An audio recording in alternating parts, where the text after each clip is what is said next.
श्री ज्ञानेश्वरी. जैसे पवने तोल हालविले आणि तरंगाकार जाहले, तरी कवणके जन्मले म्हणो येतेथ. तेची वायूचे स्फुरण ठेले आणि उदक सहज सपाट जाहले, तरी आता काय निमले विचारी पा.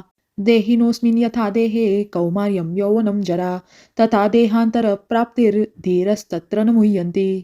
ऐके शरीरातरी एक, परिवयसा भेद अनेक, हे प्रत्यक्षची देख प्रमाण तू.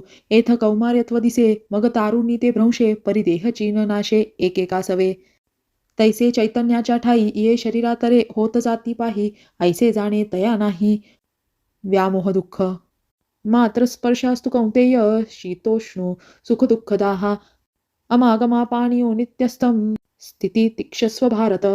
एथ नेणवया हेची कारण, जे इंद्रिया आधीनपण तेही आकळी अंतकरण म्हणून भ्रमे. इंद्रिये विषय सेविती तेथ हर्षशोक उपजती, ते अंतर अल्पिविती सांगे येणे. जया विषयांच्या ठाई एकनिष्ठा काही नाही, तेथ दुःख आणि काही सुखही दिसे. देख शब्दाची व्याप्ती निंदा आणि स्तुती, तेथ द्वेषाद्वेष उपजती श्रवणाद्वारे. मृदू आणि कठीण हे स्पर्शाचे दोन्ही गुण, जे वपुचेनी सांगे कारण संचखेदे. भ्यासुर आणि सुरेख हे रूपाचे स्वरूप देख, जे उपजावी सुख दुःख नेत्राद्वारे. सुगंधू आणि दुर्गंधू हा परिमळाचा भेदू, जो घ्राणासंगे विषादू तोषू देती. तैसेची विविध रसू उपजावी प्रतित्रासू, म्हणून हा अपभ्रंशू विषय संगू. देखे इंद्रिया आधीन होईजे, तै शीतोष्ण ते पाविजे, आणि सुखदुःख आकळीजे आपणपे. या विषयसंगा वाचूनी काही, आणिक सर्वथा रम्य नाही, ऐसे स्वभावाचेनी पाही इंद्रियाचा. हे विषय तरी कैसे, रोहिणीचे जळ जैसे, का स्वप्नीचा आभासे भद्र जाती. देखे अनित्य यापरी, म्हणून तू अव्हेरी, हा सर्वथा संगून धरी धनुर्धरा.